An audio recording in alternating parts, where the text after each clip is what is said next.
Anyway, the Mets are losers today, 6-3 to the Guardians. So they've lost all 3 games to the Guardians. They're 3-10 in their last 13. And this was a return home for Francisco Lindor. And Lindor made a comment yesterday, which was kind of surprising. He said, "What do you miss most about Cleveland?" And he said, "The winning." Which means that he's not winning in New York, although they did win 101 games 2 years ago. Here's my point about him. I have not talked about this with Don. I'm a Lindor fan, and at the end of the year, when you look up, he's got really, really good numbers. But you can't start off every season hitting 190 at the end of May, because even if you pick it up, you've buried your team.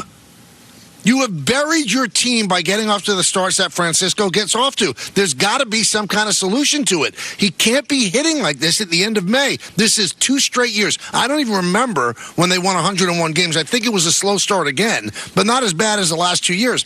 Don, if you're digging out of a hole starting in June, that's 55 games of the season. You're a third of the way through, and you've buried your team.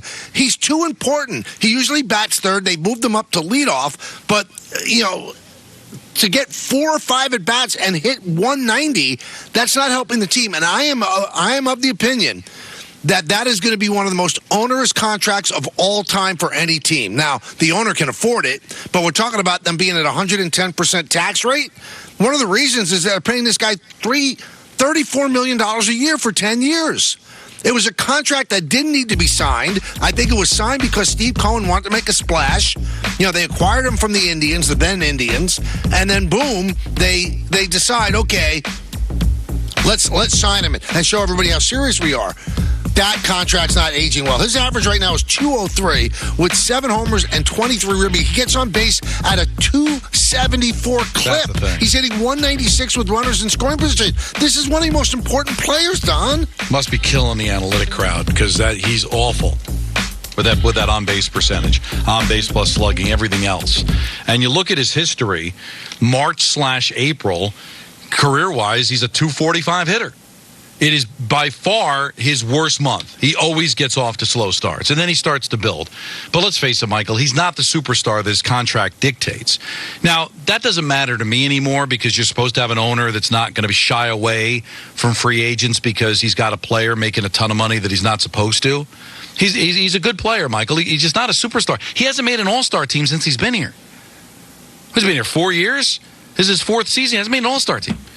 So you're paying for a nice player. He's not a superstar, not even close. Gets off to slow starts. He disappears. I think he's an A-plus defender. But other than that, Michael, you're batting the Mendoza line. You constantly get off to these slow starts. I don't know how else to describe it, Michael. You're paying for a superstar, and I'm not even sure he's a star. He's a nice player. Now, he's not even an all-star. Right, like I said, he's not an all-star. Like everybody makes the all-star team. Right. Somebody with a reputation like his, and you're in New York and all that, but, I don't think there's any reason that people don't like him. No, he's very likable, and he's supposed to be great in the room. But he doesn't deserve to be an all-star. Again, take a look at the numbers. He's been a nice player in his career. That's all that you could really say about him. Well, he was a star with Cleveland. Yeah, but nobody cares what he did in Cleveland. They care about what he's going to do here. And in Cleveland, he led the league in runs scored. He was a guy that would hit 30 home runs. In 2021, Michael, he hit 230 with 20 home runs and 63 RBIs. Now, he had a nice 2022 with 107 RBIs and 26 home runs. That was a nice season. That was the year they won 101 games. Last year, he hit 31 home runs, driving 98, but he's a 254 hitter. But what was he in April and May, Don? Right, remember? Exactly. And overall, in what has been 3+ years as a New York Met, he's got a 248 batting average. Think about this. Good. For the money they're paying him, you could have had any of those shortstops. Would you rather have Corey Seager, who's a 2-time MVP in the World Series? Would you rather have Trey Turner? Of course. Again, this was Steve Cohen and his wife Alex Cohen wanting to make the big splash and giving this big name that they got from Cleveland all of this money. They didn't have to. If he hit the free agent market, there's no way that he would get $341 million. Also, if you want to be honest, it would have been a better deal for them to sign Carlos Correa with the bad leg. Carlos Correa, look at his numbers. He's a better player. You can't bury your team every April and May. It's just, it's unworkable. I don't know what's wrong, because at the end of the year, you look up his numbers, hey, that's pretty good. But he's not worth that money, and that contract is going to age poorly, especially at shortstop. So when he can't play shortstop anymore, where's he going? Not going anywhere. Jeter didn't go anywhere. He stayed at shortstop. Lindor's going to stay at shortstop. You think Lindor's going to be a serviceable player when he's 38 years old? 39 years old? That contract will haunt them. Now, it'll haunt them in the sense that he's way overpaid. But it shouldn't haunt them now that you have Cohen, that it's going to do what the Wilpons did where, well, listen, we're paying all this money to Lindor, so we can't spend on free agents. He will continue to spend. So you're just always have an overpaid shortstop. I mean, it's not like he's nothing, Michael. He will perform to a certain level, just not to the level of his contract. But as long as it doesn't stop them from getting other players. But you heard Andy Martino yesterday. You're not going to get Alonso and Soto. So he can't, any contract he gives out now, because of the contracts that he's given out, it's double. Let's say he wants to pay Juan Soto $60 million a year. Let's say they go to that level. That's $120. Last year, from what I've heard, he lost $250 million on the Mets. And you can say, oh, he's a billionaire. $250 million means that you had to earn $500 million. But he's going to have to do something, because he's got to put money back into the team in order to get people to come to the ballpark and people to care. Right now, they are irrelevant. Right? I mean, really, in the current landscape, where are they? You know, you've got a big Ranger game tonight. The Knicks just played. Before you know it, football's going to start. I mean, where are the Mets going to be when they're 20 games under 500 for a second consecutive year and out of it? We thought that this was going to be a team that can compete. Now, the only reason that they even in a conversation of competing, Michael, is because they added that third wild card. So all you have to do is finish above 500 to be in the running in September. But what are they now, 7 under? Like, they're a sinking ship right now. So they're going to be out of it in the second half of the season in all likelihood, which means they're not going to be able to do anything at the deadline but sell, which is going to make them worse. Citi Field's going to be a ghost town. And what do you think he's going to do in the offseason to try to make up for it? He's going to try to do something to get people fannies in the seats. So maybe he will be willing to pay, as you said, double. Because what else is he going to do, Michael? You're competing against one of the best teams of baseball across town. You've got, hockey and basketball teams that are competing for championships. All of a sudden, September comes. Everybody's going to be paying attention with football. How are you going to stay relevant? How are you going to get people to come into your building if you stink? So he's going to have to put money into this thing to get people to pay attention to them. He's going to have no choice. Now, at the end of 2021, Don, you know what he's hitting at the end of May? Lindor? 194. Yeah. Now, that good year that he had, 2022, when the Mets won 101 games, he had 260 at the end of May. Last year, 2023 at the end of May. We're at May 22nd now. Mike Breen's birthday. He's hitting 206. It buries you when one of the top 3 guys in your lineup, and they're not hitting for a third of the season. So even if your numbers end up being representative, what have you exactly done? Those are nothing numbers then. As a former talk show host in New York, you say, it makes you a compiler.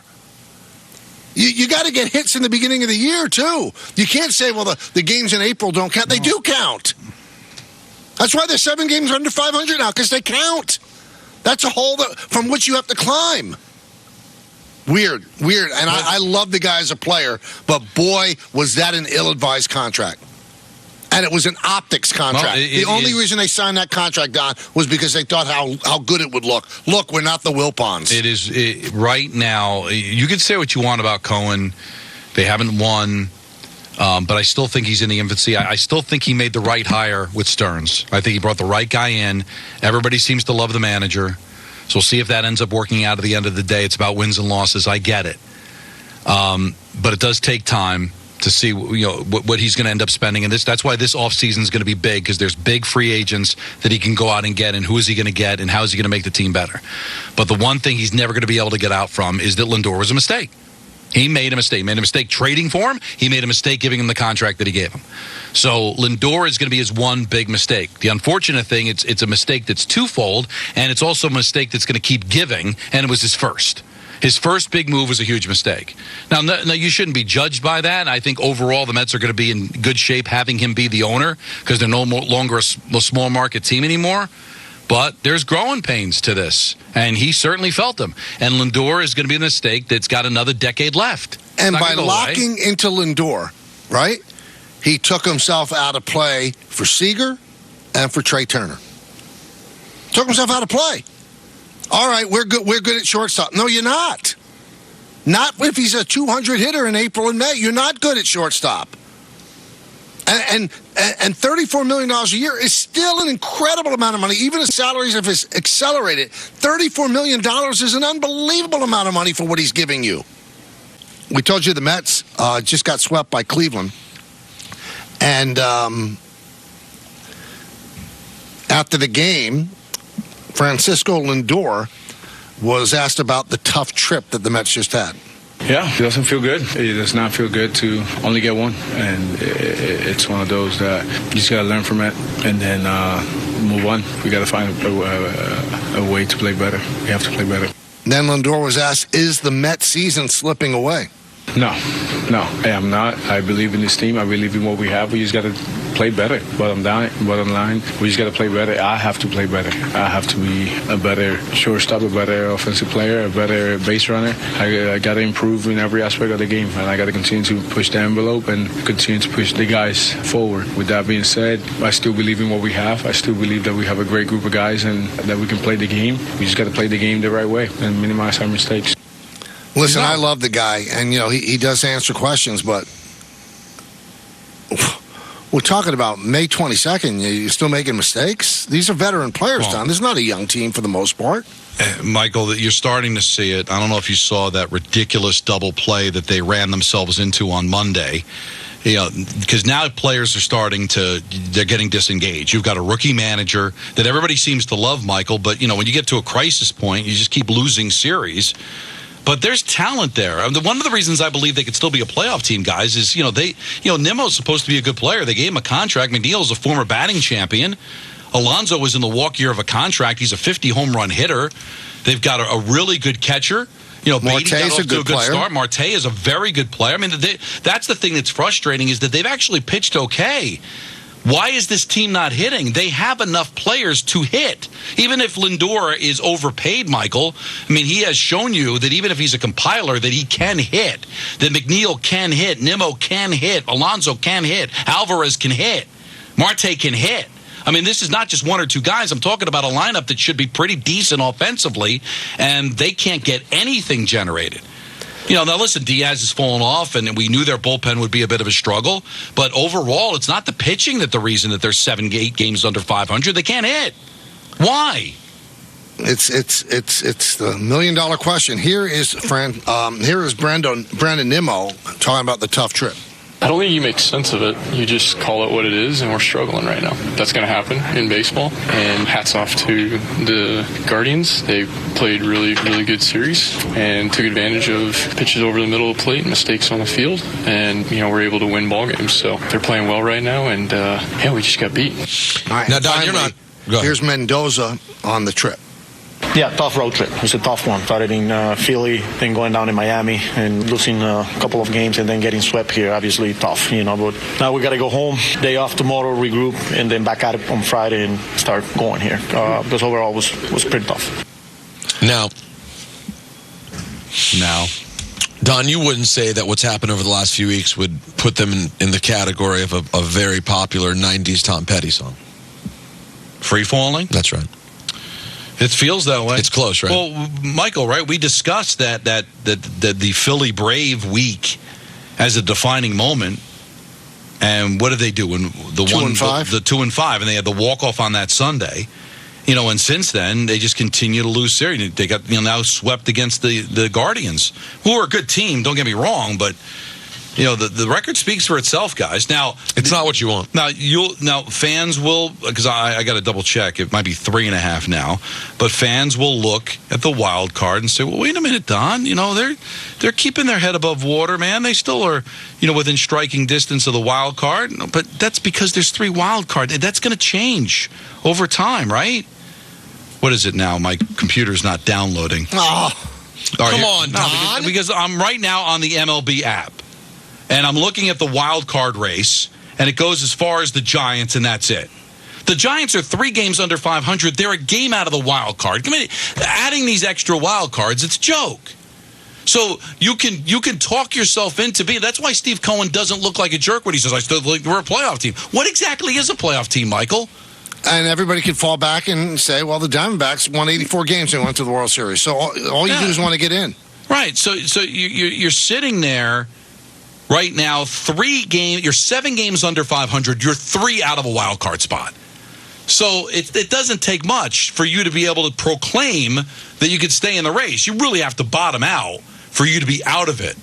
So, but are you going to climb over all those teams? And then 3 will eventually become 6, and then 9 if you don't turn things around. But give me a break. I mean, baseball used to be the hardest one to make, but now that they've added the extra wild card without adding any extra teams. Think about it. 12 teams make the playoffs in baseball out of 30. But that's still a better percentage than the NFL and the NHL. But marginally, the NHL 16 out of 32 make it. Okay, and the NBA essentially 20 out of 30 make it. NBA's a joke, all right? That with the play-in. The season basically just is the playoffs. But the NFL, what is the NFL? 14 out of 32? It's the same. 12 out of 30 make it in baseball. 14 out of 32 make it in the NFL. It's basically the same. Mm-hmm. So how many in hockey? In hockey, it's 16 out of 32, so it's exactly half. So in basketball, and people won't consider the play-in the playoffs, but we saw a team in the play-in make it to the NBA Finals last year. So you are in the second season. Now, people will call and say, "Well, Don, it's a 1-game playoff. You're not really in the playoffs." But if I win that game, I'm able to advance. And then they moved it up to a best of 3 all on the road. You could still win that series. So this whole idea that being the 3rd wild card, you're kind of playoffs adjacent, that's not what those teams think when they make it in. In baseball, you're in the playoffs. You're in the playoffs now. But the old argument when it was one and done, but still you're in the playoffs, and those teams, well, the play-in's a joke, but you are playing for a right to move on and not have to do that much to do it. Why? Win 1 game, and if you're the lower seed, win 2 games? Is it that crazy a thought?